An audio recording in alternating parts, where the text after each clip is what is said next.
Jason and I often wax poetically about the 90s. And if you're a fan of Julia Roberts, the 90s were probably pretty good for you. But was it really that great of a decade? I mean, honestly. One of my favorite bands, That Handsome Devil, has a great line. You need to find out if behind those rose-colored glasses you've got yourself a diamond in the rough, or just colored contact lenses and a rough fucking stripper named Diamond. Maybe the 90s just weren't that good. If you're over 30, you might remember a TV show called Ally McBeal. And I'd like you to go back and look up that really famous scene from it, with the dancing baby, where Callista Flockhart wakes up in her bed and sees a baby dancing to Hooked on a Feeling in the corner of the room. I mean, you can picture it in your head right now, but go back and watch the video. It's terrible. The baby's moving at like 1 frame per second. Looks like it's having a seizure, not really dancing. I thought about things that didn't age well a lot while watching today's movie. As soon as you finish watching that video, go ahead and Google My Best Friend's Wedding, Say a Little Prayer. Welcome to You've Got Mails. From the moment I woke up, I wish these people had broke up. So say a little prayer for us. It's Julia and Rupert and Dermot Mulrooney here on You've Got Mails. It's Cameron Diaz and Paul Giamatti. That was a surprise. Here. Welcome to You've Got Mails. Hi, CJ. Hey, you sing better than Cameron Diaz. Fucking right I do. Welcome to You Got Mails, everybody. On today's episode, we'll be discussing 1997's My Best Friend's Wedding. A lot of music in this movie.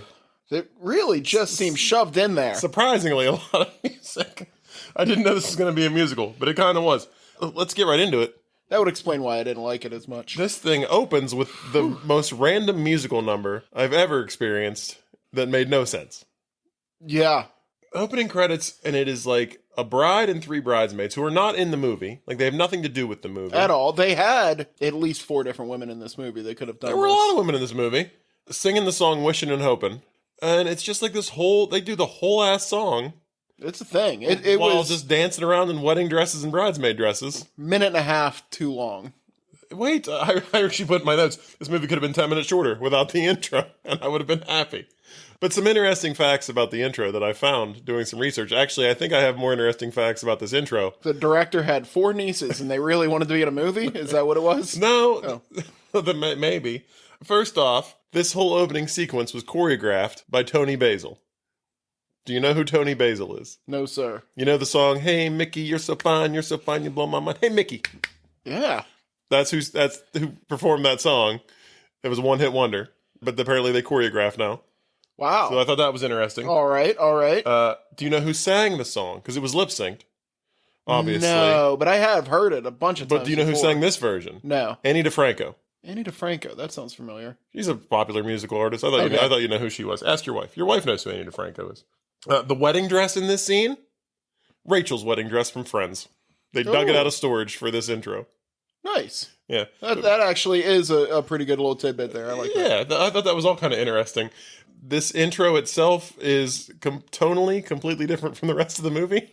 It's like something out of I felt like I was watching a John Waters movie. It had like a crybaby kind of feel to it, If that intro would have led into a John Waters movie, I would have liked it a lot. It would have more. made sense. Yes. But after this intro, there's nothing like it in the rest of the movie. Because it has like the baby pinks and all that stuff and like the color tones of a John Waters movie. And it has like this 60s feel to it. It was very odd. I don't know whose bright idea this was, but I didn't care for it. From there, we cut to a busy kitchen in a restaurant. A kitchen that is way too chaotic and busy. One man threatens to kill another man's children. So he says, the guy running the shop, you see like the tickets on the line, and he's got one that says VIP on it. He's like, I got a very important person at this table. I need this food.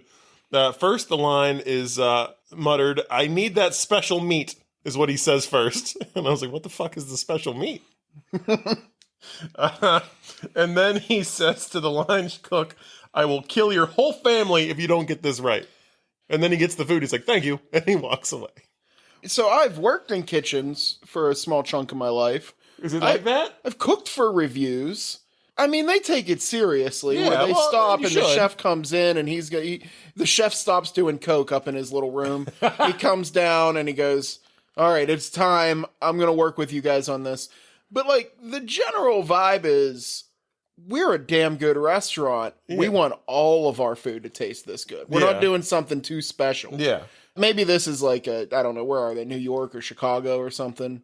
They're in New York. This is an area where you might be able to get Michelin stars. So. Yeah. This scene in particular takes place in New York. Most of the movie takes place in Chicago, but this is New York. That's where our gal Julia lives. We find out the VIP table is for Julia Roberts. Her character's name is Julianne, I believe, but they call her Jules for short. Okay. And that's actually Julia Roberts' nickname, so this was not a big stretch for her to have to walk around being called Jules. She's better than that. She doesn't have to use her own name in a movie. But she is at a table with her GBF, gay best friend, George, who is her editor. Now, I gotta say something. Okay. I am starting to get tired of the gay best friend being the only comedy relief in an entire movie. You didn't think any of this movie was funny aside No, from... there was a few scenes in this that had me laughing. But I don't feel like I should have to like cling onto that island for these movies to be like. I love the gay best friend. Like me too. That's the problem. George, I love it too much. George was my favorite character in this whole movie.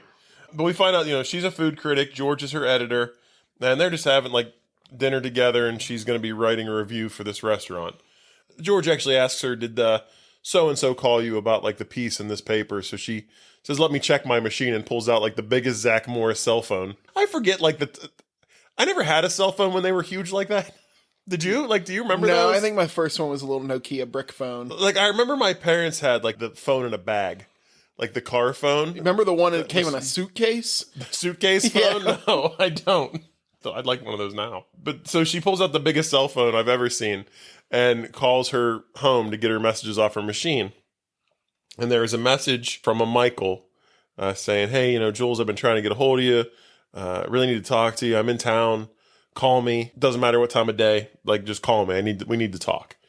And she kind of relays to George that this is, I don't want to say her soulmate, because at this point, I don't think she really thinks of him in that way. Or has a soul. No, she's a complete sociopath this entire movie. But she explains to George that, like, this is a guy that she dated in college for about a month. And when they broke up, he cried. And it was like, the worst part about this is I'm losing my best friend. And then she agreed and was like, me too. So they've remained friends this entire time. Like, this guy has been, like, ultimate friend zoned. They are repressing all of the feelings. But I've got a theory, like, as far as this movie goes, that these two are, like, have been friends this entire time. And every time they meet up, they're probably having sex. Like, there's no doubt in my mind that these two are, like, friends with benefits. For sure. Like, just all the interactions that they have. But she explains to George that, they made a pact one night in Tucson, Arizona. Because what else do you do in Tucson besides make blood oaths?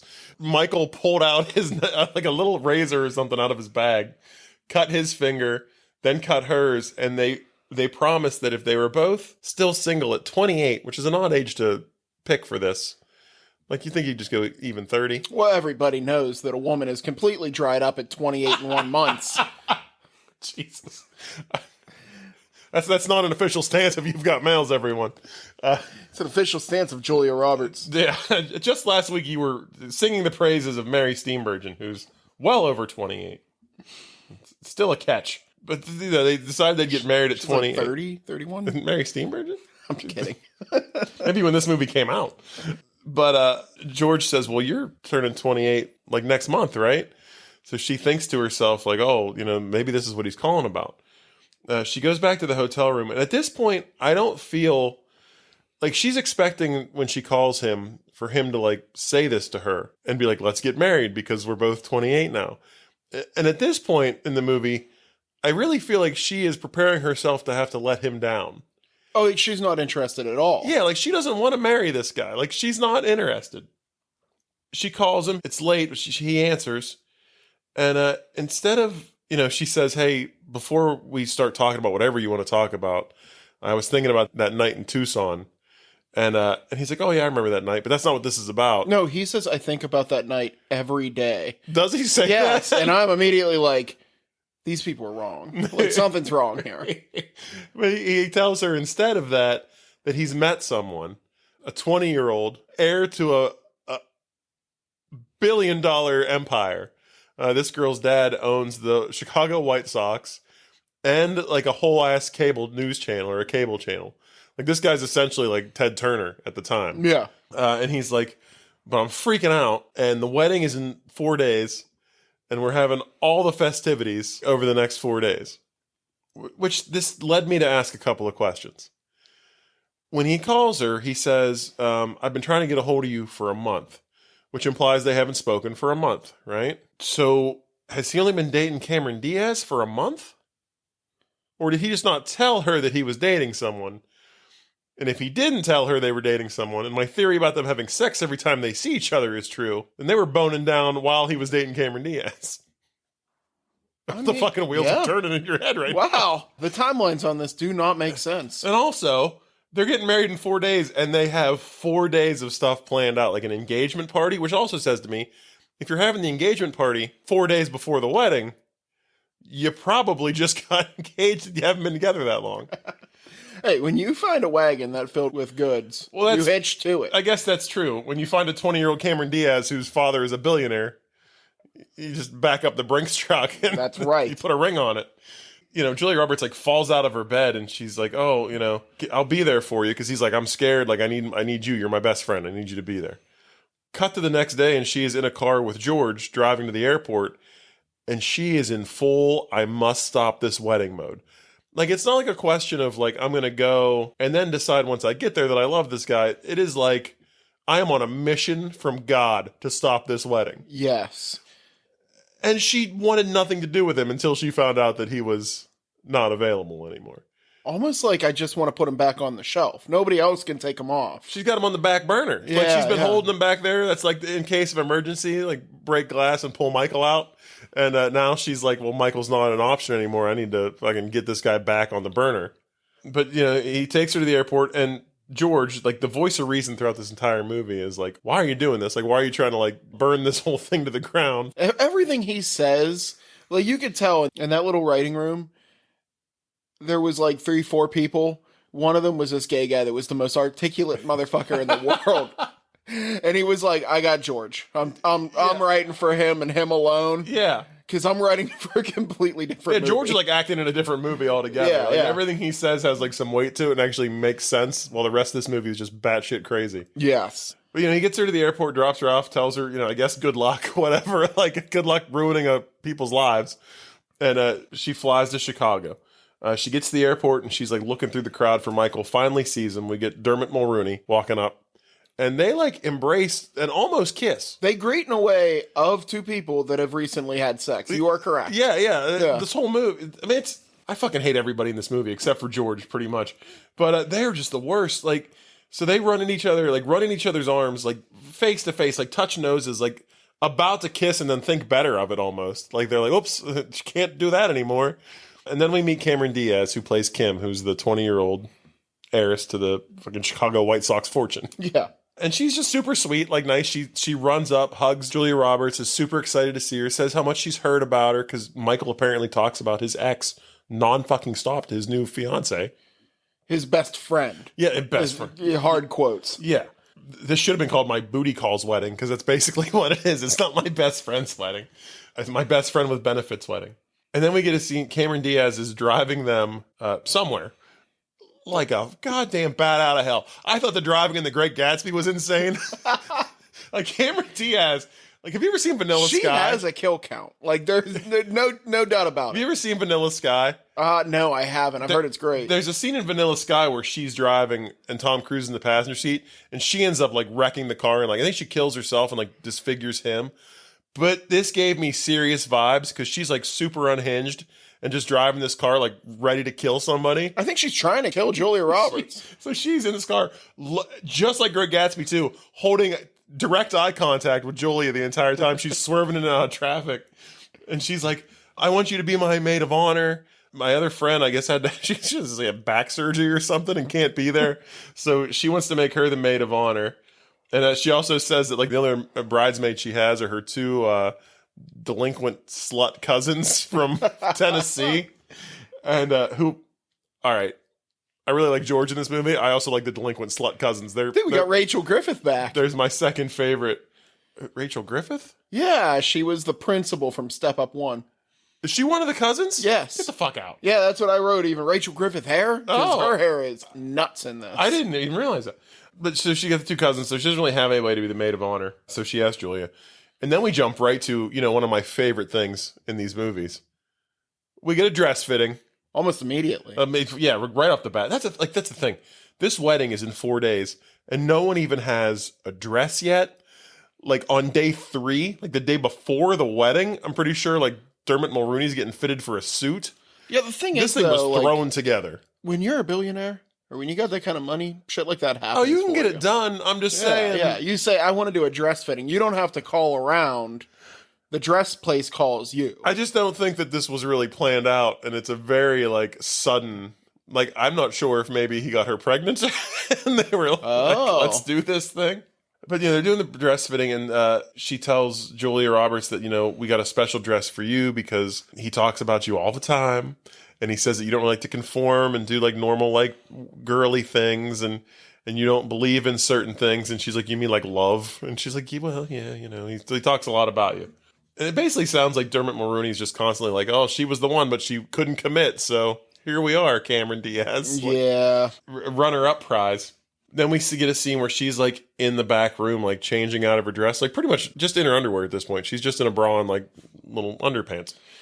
And he walks in on her, just totally nonchalant, like he's seen her naked 1,000 times. He even alludes to it. He's like, he's like, I've seen you more naked than this. Yeah, that doesn't mean it's not fucking wrong. Yeah, your future wife is like a door away, and you're in a room with like almost naked Julia Roberts. There is no point in which like you've seen somebody naked in which you're like, I get to own seeing this person naked for the rest of our lives. Yeah, no. But he walks in, they talk briefly, and he says, he's getting ready to go to the bachelor party, whatever, and there's an engagement party to go to. And he walks out, but before he walks out, he tells her, "You look really good almost naked." Like, motherfucker, you? Cameron Diaz did nothing to deserve this. She's the ultimate Cyclops character in this. She is, but she isn't. But yeah, I mean, she definitely... I don't think she's a bad person at all. No, she's not. No, she's a little naive. I mean, she's a 20-year-old... Because she's not even naive. We'll get billionaire's daughter. to it. But he tells her this. So he goes his way. Cameron Diaz and Julia Roberts get in an elevator. They're on their way up to do this party. It's a bridal shower, the engagement party, whatever it may be. And she's talking to Julia Roberts about they're actually comparing notes basically on all of Michael's flaws. Like he eats soup funny. He does this. They go into serious detail about his snoring problems, which makes me think this guy might have sleep apnea. He absolutely has sleep apnea. They're like mimicking the snores. I'm like, this doesn't sound good. I mean, I have sleep apnea. That shit gives you brain damage if you don't get it treated. Like, Michael's going to be dead in 6 months. It's not from the sound of his snores. I mean, it leads to strokes. Like sleep apnea is bad. Yeah. Cameron Diaz slams on the stop button for the elevator and just stops this elevator mid-floor. She seems unhinged for a good bit of the first part of this movie. I don't know if it's just nerves, but also too you're meeting this woman you've heard nonstop about from your fiance. Yeah, your fiance after he stopped sleeping with her, air quotes. Yeah. Became besties and this is it. Yeah. She tells him, I cataloged all of his faults and then I just stopped and I threw it all away and I was like, he's a person with faults and I love him. But then she tells Julia Roberts that she's jealous of her because he puts her on a pedestal and she'll never be able to be that. See, that's what I mean. She knows what's going on. And I'm like, why would you invite her to your wedding? Such a dick move. Maybe that's why. Maybe it's 4 days before she's just finding out. He's just calling her in now to be like, hey, I need you to save me from this wedding. Yeah, but I mean, obviously Cameron Diaz has been hearing about her nonstop. And like I said, they've only been together, I'm guessing, a month. And she knows everything about Julia Roberts. So I don't know how much time they've talked about anything but Julia Roberts at this point. They come up to the engagement party. We meet the cousins from Tennessee, who are a delight. And they even refer to themselves as the delinquent slut cousins from Tennessee. So they're in on the joke. They know. Yeah. They're kind of the black sheep of the family, I think. And they're just here to have a good time. Just drink and bang groomsmen. From what I can guess, they seem like fun people, actually. Yeah, they're like I said. I can't find a lot of likable people in this movie, Yeah. but these two are are two that I would hang out with. She actually says at one point, she says like the line, "Oh, we're here to drink and bang groomsmen." She's like, "That chubby one over there, you don't touch him. He's mine." Yeah. They're picking because she asked if you scoped any of them out yet. Have you decided? Then there's actually like a part of this scene where they walk off the elevator and like people in the crowd are like, "Oh, here comes the bride," and the woman she'll never be able to compete with. I'm like, does everyone know? Like everyone in this family knows that Julia Roberts is actually like the dream girl for Michael. It's pathetic. Honestly, it's baffling to me. But she meets the family, and then they kind of tell her, well, all the groomsmen and the guys are at the ballpark watching a game. Like, you probably want to go hang out with Michael because you're his best friend. Next scene, all the guys are sitting at the ballpark, and she shows up with like a tray full of beers and is handing out beers to everybody, and just way too overly flirtatious with Michael. Low cut pants, high cut top. Yeah, and just way too flirtatious in front of this guy's like future in-laws, his own father, like all the family, his little brother.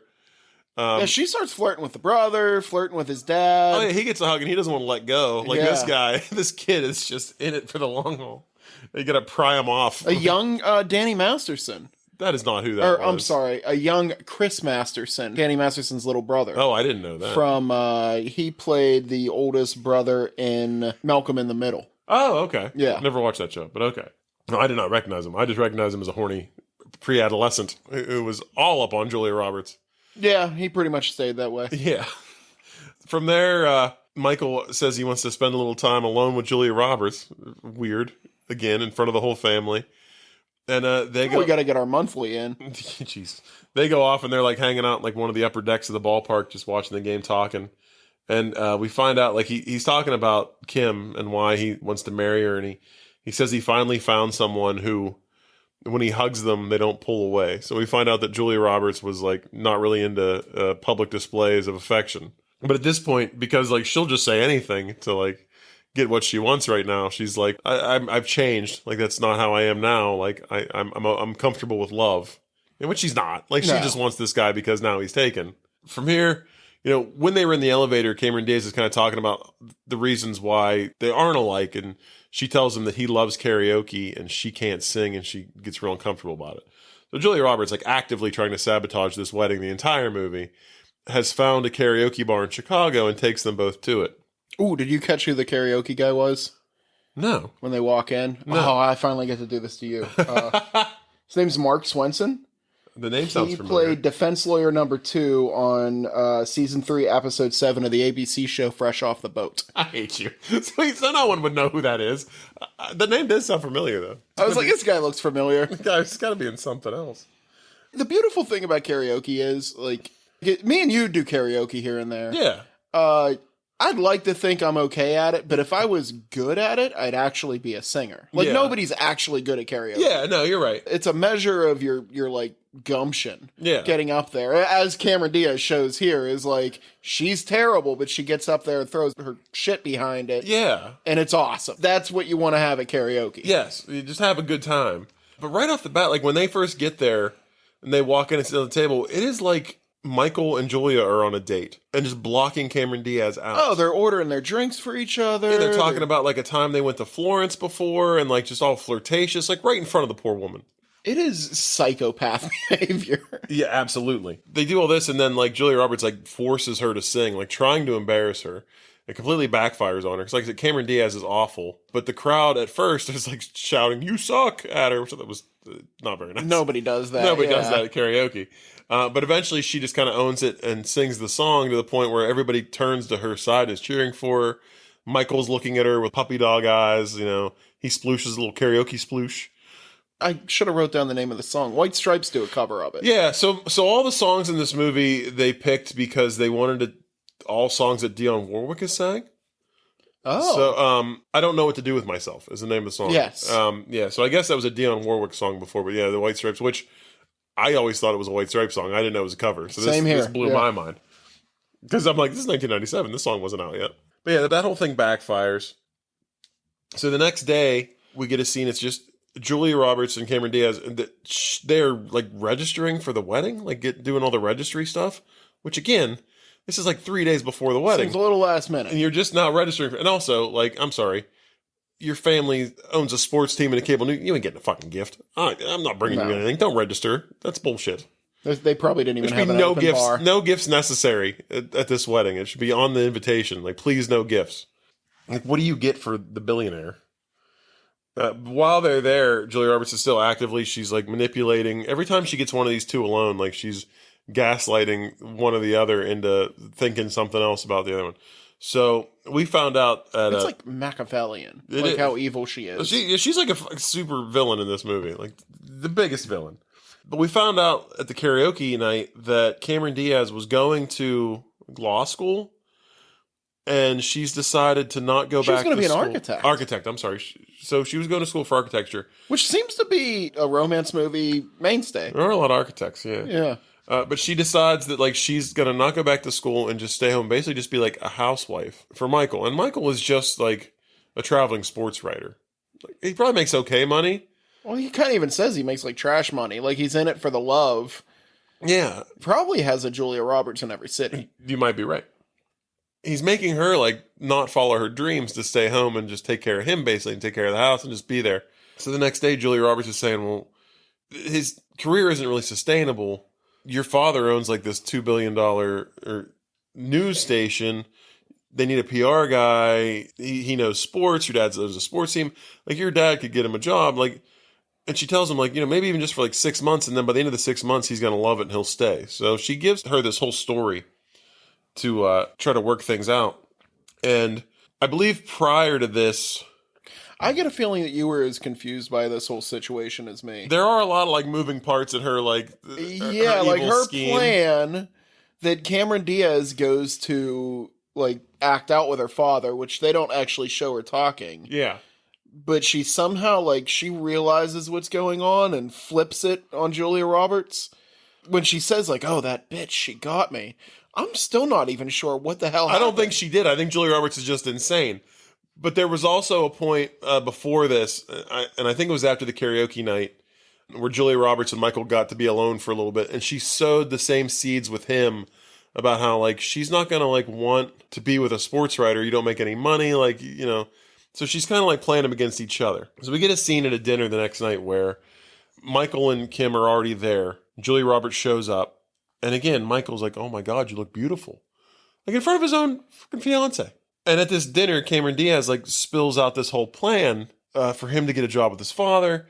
And they have an argument that I would have broken up with the person after this. Oh, for sure. Like, there's no way you marry the person after this. Michael loses his complete shit. Makes the biggest scene in this restaurant, is screaming at her. Makes her cry. And then she is just like, "I'm sorry. I didn't mean any of it. I don't want you to do it. I'm sorry." She apologizes to him. She did nothing wrong. At this point, I was just like, fuck all these people. Like, I hope nobody gets up with anybody and they all just go home and die alone. They've got her like gaslit to the point where she doesn't know if she's coming or going. Yeah, no, you're right. But, they embrace and like they both apologize. And then Julia Roberts leaves this party and calls George and leaves him a voicemail saying that like, she got me. Like she outplayed me. She flipped it and she didn't. Like, she just had a fucking it was that breakdown. Confused me. Yeah, she's had a breakdown because this guy was berating her, which like in the middle of like a hibachi restaurant. I've been to a few divey bars where there is an argument going on. If a woman breaks out in tears, you can be damn sure that 6 or 7 guys are going to walk over and be like, "Everything cool here?" Yeah, like what's going on? Like looking for bruises. Yeah. Everybody just sat there and watched this happen. So, she goes home and basically raids the mini bar at the hotel and ties one on, wakes up the next morning in like a face mask, like pounding on the door. And she goes to the door and it's George, the GBF. He's here to help. Or at least not really help so much as to just be like, "You're fucking losing control here. Like, this is all terrible. I'm here to save this movie." Yeah, he's here to save the movie. So he gets her together and he basically tells her, like, "You just need to tell him you love him." Like, and let the chips fall where they may, Like, you can't keep, like, all the subterfuge and, like, scheming behind the scenes and playing everybody against each other. Like, just be honest with the guy. She goes to meet Michael. He's getting fitted for his suit. And she starts to kind of, like, in a roundabout way, she's, like, getting around to the point where she's going to tell him. And at this point, George is in the background and, like, knocks over a mannequin and just falls on the ground. And Michael sees him, and he's like, well, The comic relief just hanging out back there. Michael sees him, and he's like, well, who is that? And she takes him over and introduces George as her fiance. Because now her big plan is just to make Michael jealous. That's what I mean. Like, when I say, like, Machiavellian, like, it's all blown out plans. Yeah. Way too complicated, but she needs to have them at all times. At no point can she just be like, here's the situation. Yeah, she's a fucking wreck. But she comes over, and this was, like, to me, like, the weirdest. Everyone knows by now. Like, we're not afraid to cuss a little bit on this podcast. This is the most misplaced use of the word fuck. We speak freely here. There's a point where Michael, she tells Michael that George just flew in for a few hours to be with her. And Michael says, well, it's really nice of you to just come in for a few hours. And she says, he came into town for a few hours to fuck me. And, like, crickets. Like, there's no, like, it's just so goddamn awkward. They're waiting for the movie audience to laugh, like a sitcom. I love that word. I think it's great. It's a great exclamation on anything, And hearing it come out of Julia Roberts' mouth in this situation was just made me uncomfortable.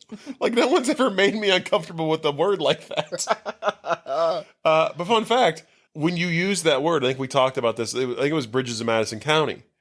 This is probably one of the only other few movies to do it. When you use that word to describe sex, it's an immediate R rating.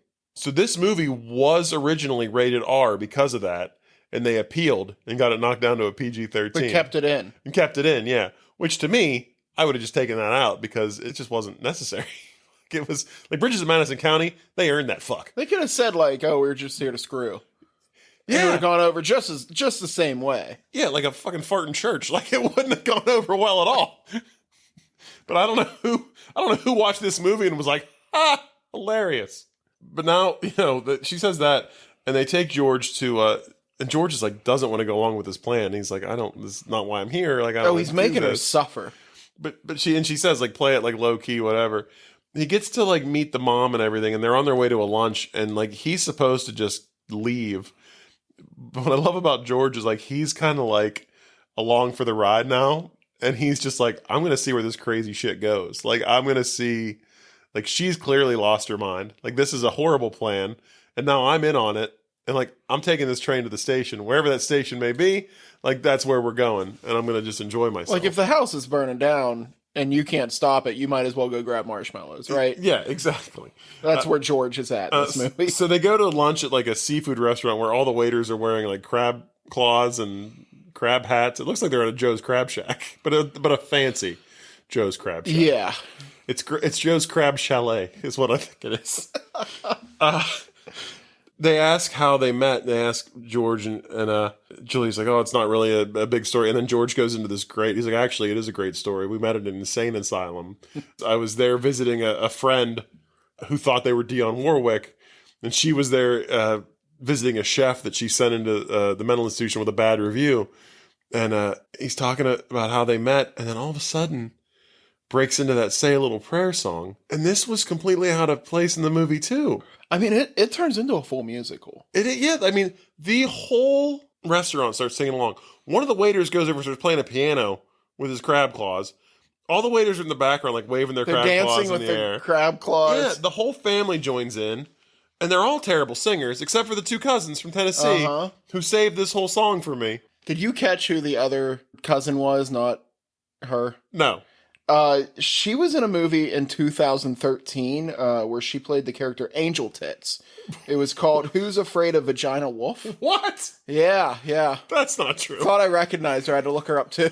Oh, come on. That is very true. It is? That is on her IMDb. What is that? What is that movie? Who's Afraid of Vagina Wolf? Is it a chick flick? Can we put it on the list? I think it is a B horror flick. I mean, her name is Angel Tits in the movie. Halloween is coming up. Maybe our Halloween episode, what's the movie we do? It sounds like it could be a chick flick. But we get this whole goddamn thing. And it kind of turns around like... I remember this being the hottest shit. When this movie came out... This was the trailer. This was the scene. Everybody talked about it. And then I'm watching it now and I'm like, this aged like rancid milk. There's a lot of stuff in the movie that just like seems like forced into it and out of place. It didn't make any sense to me. But also during this entire scene, like you can tell, like Michael is jealous. that she's engaged, supposedly. And just is like pouting like a child the entire dinner. Oh, he's like mean mugging the... Yeah, and I'm like, and he's sitting right next to his fiance in front of all of her family, and he's clearly upset that Julia Roberts is engaged now. Because all he does is talk about his ex-girlfriend. Yeah. To the point where they know who her best friend is, George, and every single person goes, I thought he was gay. Yeah. If this scene doesn't cement that into your mind, Yeah. the man starts a living musical in the he starts his own flash Dionne mob. Warwick number. Yes. I do love, though, whenever, I think it's Michael asks him, like, oh, I thought you were gay. It's like, oh, no, I just pretend to be gay to get the chicks. Like, that's his reasoning. So once the dinner's over, George does leave, and before he gets on the plane to leave from the airport, he tells her again, like, just tell him you love him. And she's like, well, what do you think he's going to do? And George is actually like, he's still going to marry Kim. You're going to kiss him goodbye, and you're going to come back home. Which basically is how the movie plays out from here on. But it still takes another 40 minutes to get there. If George would have written this movie, it'd be over in 20. So she goes back to Michael, and she tells Michael that she was actually lying about George, them being engaged. She said that they were together and that he's like desperate to be with her, so he flew out there, and she didn't want to make a scene, so she just told everybody they were engaged. So more lies. Lies on top of lies. Lies to cover up lies. This is like Breaking Bad level sort of lies on top of lies on top of lies. She has to keep a notebook. Yeah. Of the shit that she's putting out there. Yeah.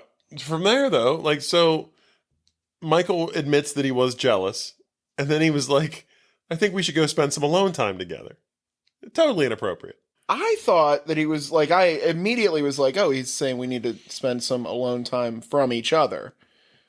He says with each other. Yeah.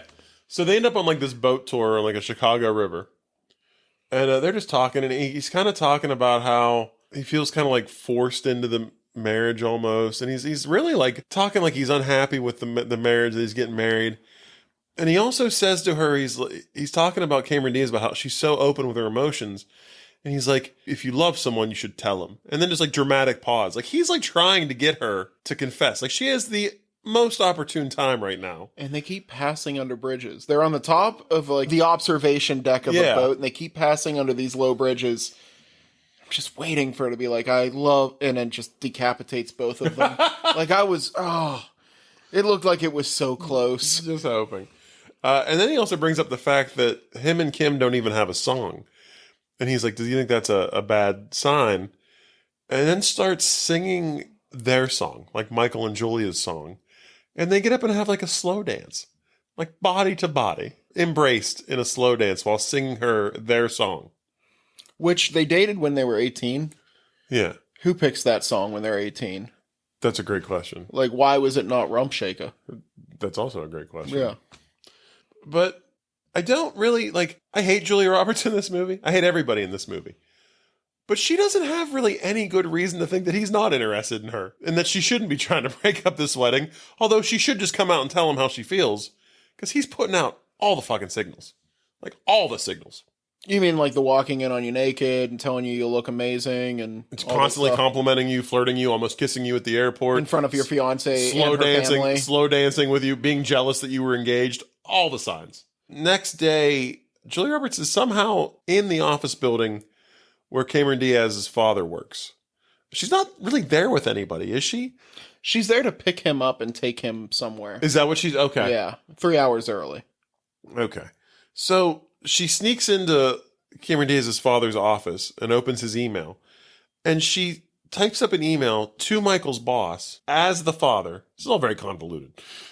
Telling him that he should fire Michael because he really wants him to come work for him. And it would really be helpful if he didn't have a job anymore. Which, first of all... Not the way the world works. Who the fuck does that? Like, that's not a thing that happens. But, so, she types up this email, and she's about to send it, and she's like, no, I shouldn't send this. I'm going to save it for later, and then all I have to do is get Michael in here and let him see the email that it's typed up and ready to be sent, and that'll be enough to set him over the edge. All the while, like, the engagement ring or the wedding ring is on the desk next to the computer. She tries it on. More fucking completely crazy behavior. And then can't get it off. It's stuck on her finger. Wait till you hear how we get this fucking ring off. But not yet. We cut to, Michael and Julia go do whatever they're doing that day. And at the end of the day, they come back to the office. And this is where she's going to spring the email on him. But they can't get in because he has the wrong keys. And he's like, we'll just go back to the hotel. She's freaking out. What she doesn't know is right after she left the office, the dad tells his secretary, I've got like 5 emails on hold. Could you please go ahead and send them all?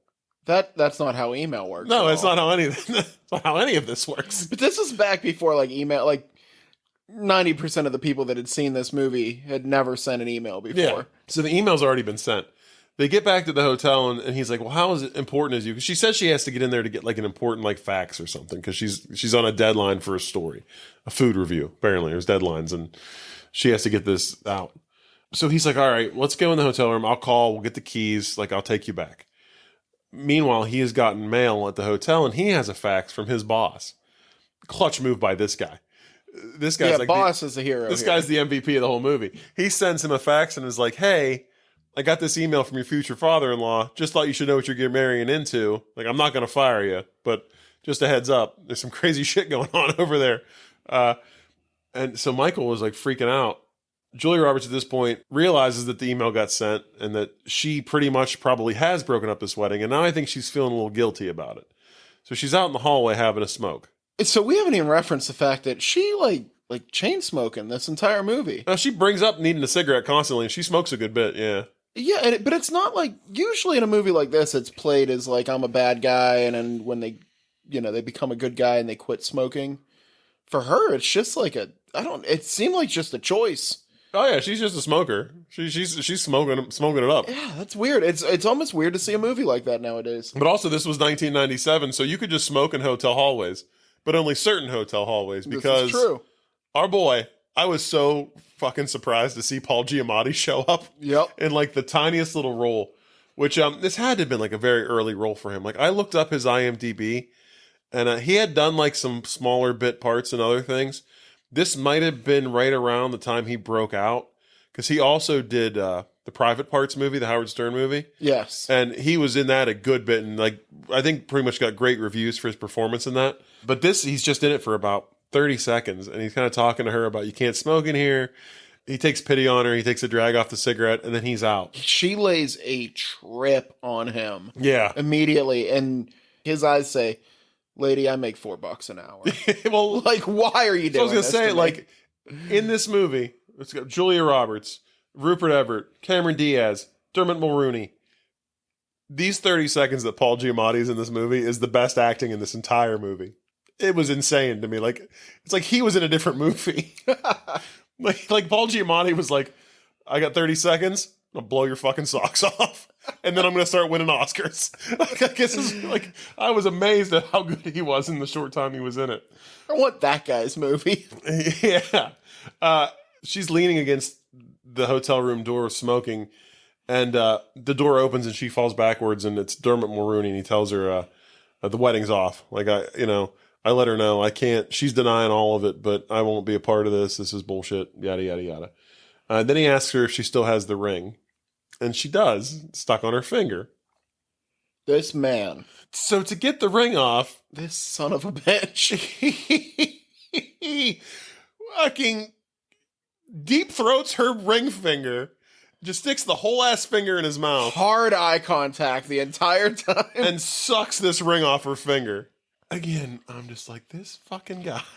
Now, we have mutual friends that are women. Yeah. None of them as close as this guy is to Julia Roberts. I could have a friend who has her hand stuck in a car door, and if it required that I licked her finger like this man does, I wouldn't do it. Like, that is... Someone get me a saw. It is insane what he does here with the eye contact. It was ridiculous. But I do respect... So, well, first of all, he's like, give me a few days to like get this all wrapped up, and then maybe I'll come back to New York and spend some time with you, or maybe we can go on a trip together. So like he's like already planting the seeds. Like, wedding's off, we can get back to boning. Like, I'm single again. Like, we can get back to doing... Like we were last week. Yeah, we can get back to doing the thing we're doing. So the next morning, she wakes up with a note under her door. What I was saying, he says, I need a little time alone, which at least he didn't sleep with her that night, I guess, is what I'm saying. So they go their separate ways. But he does, when he leaves, he walks down the hallway singing their song again. I mean, it's just fucking... you disgust me. Yes. So this morning she wakes up to a note under her door, and it's from him saying that, like, she still hasn't told anybody the wedding's off. It's like the day of the wedding, but they're having like a brunch before the wedding. He's like, I need to go and be at this brunch and like figure out what the hell's going on. So she has to run to this wedding and to continue to try to like sabotage this whole thing. She gets there, asks him why he's there. He explains it again. Like, nobody knows what's going on. Did you notice in this entire scene, she has 2 pair of sunglasses? She does. She has 1 pair on her head, 1 pair on her face, and she flips them between every time they cut back and forth. Really? Yeah. You did not notice this? Very distracting. At this point in the movie, I'm going to be honest, I was checking out. Like, I was so over like everything about this movie. But, you know, he tells her, and he's like, can you go find Kim and talk to her? So she goes to her, and again, like, basically tries to like gaslight her and tells her, like, well, maybe he's making all this up in his mind. Maybe your dad didn't even send that email. Maybe he's just looking for a way out. And then she's, like, telling her, like, maybe, you know, she tries to, like, make an analogy about desserts and how, like, maybe he went to, like, get a nice fancy dessert and wanted creme brulee, but decided he wanted Jell-O. And, like, Julia Roberts is obviously Jell-O. Cameron Diaz is the creme brulee. Oh, yeah. Cameron Diaz is like, I could be Jell-O. And Julia Roberts loses her. She's like, you cannot be Jell-O. I'm Jell-O. You were fancy and covered with a thick sugar crust. Yeah, but she talks to Cameron Diaz and, like, she still wants to get married. So she goes back to Michael and basically tells him that she still loves him and, like, still wants to get married. And he's like, all right, then the wedding's back on. At this point, she's like, well, shit, now I have to, like, tell you. So she plants a giant kiss on him, tells him that she loves him and that she's the one that sent the email and, like, did all these horrible things. Meanwhile, like, whenever she kisses him, Cameron Diaz is walking up to the gazebo where they're at and sees this. And she just runs. And then he runs. And then Julia Roberts runs. And there's, like, this foot chase across this field with them just chasing each other. They get to the parking lot. Cameron Diaz gets in a car. Dermot Mulroney gets in a car. Julia Roberts is trying to find a car and can't find one that's unlocked. Like, she's just flat up about to steal someone's car. Yeah, she's evil. But can't get into any of them, so instead she steals a bread truck. Which apparently is her move. No, she escaped in a FedEx truck in the other one. Yeah, she likes box trucks. Yeah, she does like box trucks, but she didn't steal the FedEx truck. She just left with the driver. Oh, okay. This time she actually steals the bread truck. And they're in like a high-speed pursuit, which, if anyone saw the first 10 minutes of this movie knows, you ain't fucking catching Cameron Diaz. Because she can drive, man. She is not stopping. No, she's taking out kids, grandma, whatever. And they don't catch her. You know, as she's driving, she calls George, and this was like my favorite part of this movie, if I could have a favorite part. You know, she explains to him that she kissed Michael, and then everything happened, and now she's chasing after them. And she's like, you know, Kim's running away, Michael's chasing her, I'm chasing Michael. And George goes, yeah, but who's chasing you? And I was like, probably the police, because you just stole a fucking bread truck. But in reality, like, what he's trying to say is, like, no one cares about you. It's a powerful line. Yeah, actually. It is. I was like, no one cares about you. Like, no one's chasing after you because you're like an odd man out. Like, you're the one that's like ruining everything. She finally tracks Michael down at a train station. And I apologize. She didn't confess about the email earlier. She does it here. Because I think she has this realization after George drops like another truth bomb on her that they shouldn't be together. So she's like, I'm the one that sent the email. Like, I've been trying to sabotage this whole thing and I'm sorry. And then again, Michael's like, you know what? I think it's really sweet how much you love me that you would do this. But thankfully, like, he explains to her, like, this is where they got engaged. Like, this is where he asked her to marry him at the train station. That's why he thought she would be there. And she's like, well, we need to find her. Like, let's start looking in like all these places that like have meaning to you guys. So she ends up like calling the wedding and she talks to one of the cousins. This part I really enjoyed too, because Julia Roberts is like, did anyone know what happened? They're like, no, thankfully the other cousin was, I don't know how to say this. She's filleting ice sculpture of Michelangelo's David. Yes, and she got her mouth stuck to like an ice penis. So in the background, she is like literally like hands on the butt cheeks, like face in the crotch of this like fucking ice sculpture. And they're bringing like a hairdryer out and stuff. But she tells her that they had seen Cameron Diaz, like wherever. I think she's at like the ballpark. Like she went to That's the where White she Sox. goes to hide. Yeah, she went to the White Sox stadium. So Julia Roberts tracks her down, talks to her, like convinces her that like, in like a shitty way though too. She's like, "You won. Like he wants you, not me." Like it's just like not like a real like humble moment. No, in front of like a bunch of women in the bathroom. They're all they're in the ladies' bathroom, room. and the women are just they're crowding around and hanging on every word. And now I didn't catch the one woman's name, but there's like the big like angry looking woman. Yeah. She's in a ton of things. Okay. She's always a background actor in a lot of things. She was probably like DA number 2 in fucking the 3rd season of Scrubs or something. I don't know. Yep. No, I didn't have one for her. But they, she ends up driving Cameron Diaz to the church. They have the wedding. And then at the end, like, she gives, like, this horrible speech where she's, this maid of honor speech where she's like, I had this nightmare where there was this crazy person trying to break up your wedding. And she's like, I don't have a gift for you, but you can have this on loan. And gives them her and Michael's song, which is, like, another fucking weird thing to do. Like, your wedding song can't be the wedding song of you and the girl who tried to break up your wedding that's still in love with you. And you possibly are interested in too. From there, like, and then thank God, George swoops in to save the movie again. Not really though, but like, she's at the wedding like all alone, and she sees him across the room, and he shows up like just to dance with her and like be there and be a friend. Yes, with a cool phone speech. Which I'm sorry, you don't deserve a friend like George. Like this guy's a fucking saint. And that's that movie. Like it's over. Yeah. No more musical numbers. Like it's just over. Yeah, I don't like. You got any flowers or grand gestures for this? Yeah. So, my favorite scene you passed over. Oh, what was it?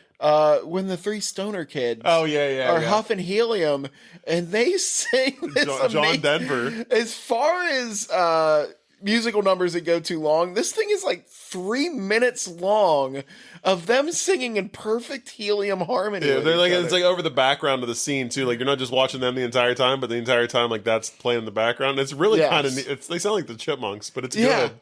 Yeah, it's enjoyable. And, did you catch who the middle stoner kid was? No. Please tell me. You're killing me. Do you remember in 1990 there was a commercial for, oh, fuck you.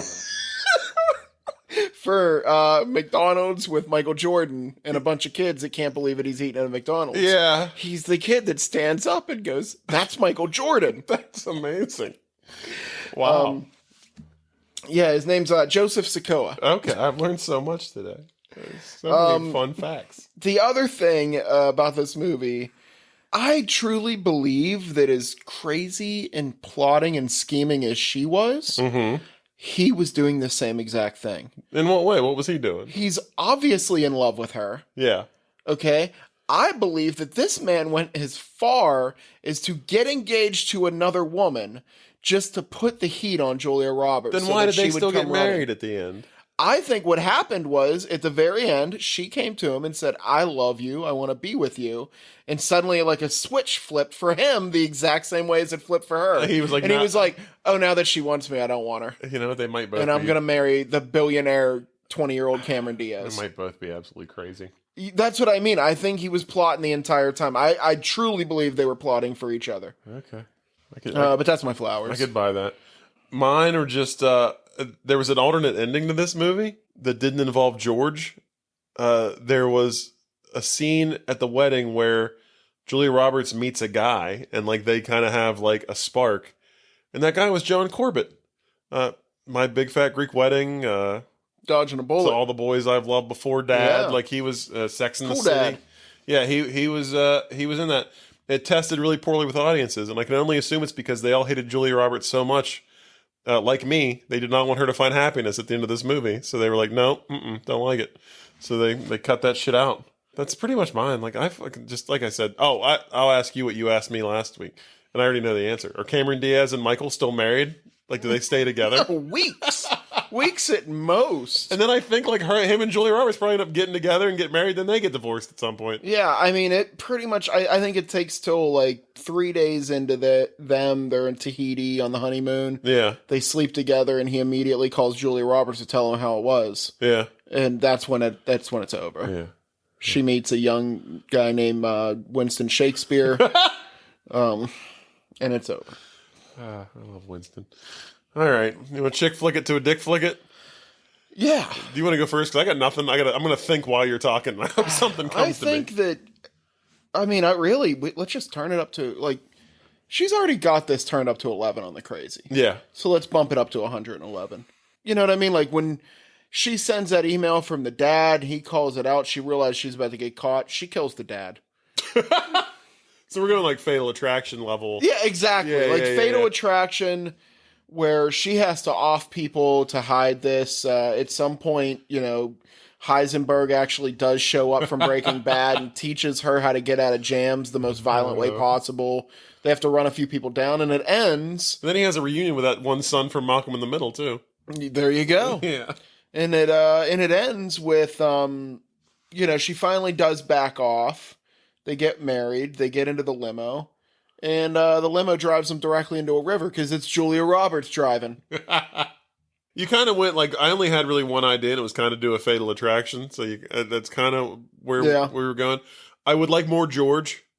So I think maybe if instead of being like the best friend, George is like a cop who's like onto her shit and is like trying to stop her. Because he's like the only guy out there that's like really making any sense and like trying to like. Oh, he still gets a call with cool cop monologues. Yeah. And like maybe he's like undercover at the wedding, so he still gets to hang out with the family and sing a song, and he's just like onto her shit. I like it. Yeah, that's all I really got. Let's Nick Cage it. Yeah, you go first. I'll go first. I went Paul Giamatti. Had to. Yeah. I love fucking Paul Giamatti.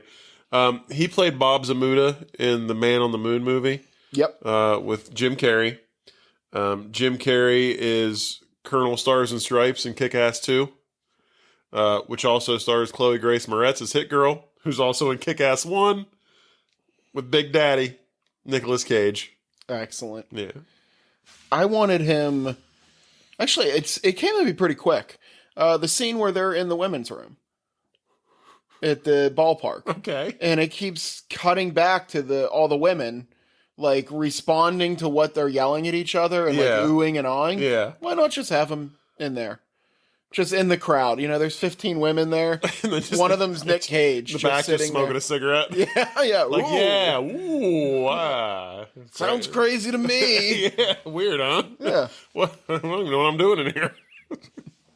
All right. Let's rate it. You go first. I feel like I always yell them out.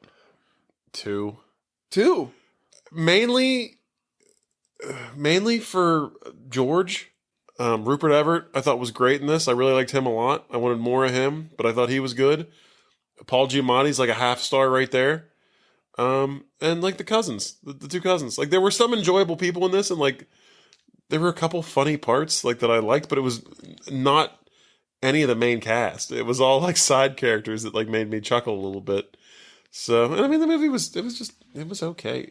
I was really surprised to see that this was like voted like a list of like 400 movies that were up for like 100 funniest movies ever. That shocked me. I think at the time nobody had ever said something like he's here to fuck me. Like that stuff, it's not shocking anymore. Yeah, I don't know. Maybe it worked then. It doesn't work now. Certainly not. Yeah, too. I didn't. I mean, yeah, it wasn't a great movie, but it also wasn't like the worst thing I've ever seen. It was definitely below average. It had a couple like characters I enjoyed. It made me laugh here and there, but overall, like I hate like all three of the main characters. Like even Cameron Diaz, I know like she's not really at fault here, but she's just so gullible and like naive, and like for her to just want to like up and like give up on her dreams just to marry this guy that she's known for a month. Like these two shouldn't have gotten married. Nobody should have ended up together in this movie. I mean, I also give it like a little bit of a higher rating because Julie Roberts and Michael didn't end up together. Because I really thought that's where this movie was going the entire time up until the end. So I was like, great if they took each other off the market. So I was so thankful that those two didn't end up together because I was like, she is horrible this entire movie. She is a straight up villain in this. Yes. Like not a good person. And really doesn't have like a redeeming moment. Like even though at the end she's like, all right, you guys get married, she's still kind of shitty about it the entire time. And like I feel like next time they see each other, she's still gonna be flirting with him and still gonna be in love with him and still gonna be trying to sabotage their marriage. Like she did not get better the entire movie. She was awful from start to finish. That Cameron Diaz, I know she didn't because she's a doormat in this movie, but like after that wedding she's like, all right, we got that out of our system, right? We will never see this woman again. She still let her be her maid of honor. Yeah. She's not stopping anything. I'm going 1.5 on this one. Okay. This movie was a slog. It was tough to get through. Paula Giamatti was great for 13, 14 seconds. Yeah. You know what I mean? Like, I didn't even like the cousins that much. I mean, I think it's 1.51 for that John Denver scene was just, that had me laughing my ass off. Yeah. Like, I loved that, and I wish it was in another movie. Yeah. That was just great. Right? They used all the good jokes on a movie that wasn't deserving of it. Yeah. Like, I wish, I mean, I do like George, but I'm just getting tired of, like, the only redeeming parts being the gay best friend. Yeah. Who's, like, just stereotype the whole time, you know? No, you're right. Yeah, this movie just wasn't good. Yeah, I'm with you. Hopefully next week, something better. Well, we're going to find out here right now. Yeah. We are at 190. We're at 190. Mm-hmm. We're knocking some off this list. All right. I haven't added to it, so we will, but... Oh, we're nice and low. Number 25. Ooh. Mermaids. I don't know anything about this movie except for the fact that it's got Cher in it. And we all know how I feel about Cher. So I am pretty excited. I've never even heard of this movie. Let me do a quick Google here and give us just like a quick synopsis just so we kind of have an idea of what we're in for. Now, this movie is from 1990. Oh, 15-year-old Charlotte Flax, Winona Ryder, is tired of her wacky mom, Cher, moving their family to a different town anytime she feels it is necessary. When they move to a small Massachusetts town and Mrs. Flax begins dating a shopkeeper, Bob Hoskins. Mario. I like to think of him as the guy from Roger Rabbit, but if you want to go Mario. Charlotte and her 9-year-old sister, Kate, Christina Ricci, hope that they can finally settle down. This sounds good. I'm excited about this. This sounds good. I like the idea of this. I mean, Cher's awesome. Winona Ryder's awesome. Christina Ricci had more talent at like 9 years old than most people have their entire life. I'm excited about Bob Hoskins. Yeah. This has a 72% on Rotten Tomatoes, so it sounds like it's maybe a little above average. So yeah, I'm excited about Cher. I mean, always have been. This is great. Yeah. Let's do this. All right. So until next time, like I always say, check us out on the Facebook at You've Got Mail. See that sweet, sweet meme CJ's making every week. Send us an email, you've.gotmails@yahoo.com. We're still waiting to hear from some listeners and find out where you're from. I've pretty much all but given up on the German. I appreciate you still listening. But it's up to you, Vegas. Yeah, Vegas. I'd love to know where Vegas is coming. We're getting some Louisianas recently, like a couple places in Louisiana. Some Wisconsin action. Wisconsin. We got a London, England this week. Oh. We also got Singapore downloaded every episode. But then hasn't downloaded the last two, so I don't know if that was just like a bot. I don't know. But hey, if there's like a Singapore, if you're out there just binging us, please, when you get to this episode, let us know where you found us. And like us and subscribe to us on all the places you get your podcasts at. And until next time, stay romantic and don't be shitty to each other. Say a little prayer for me.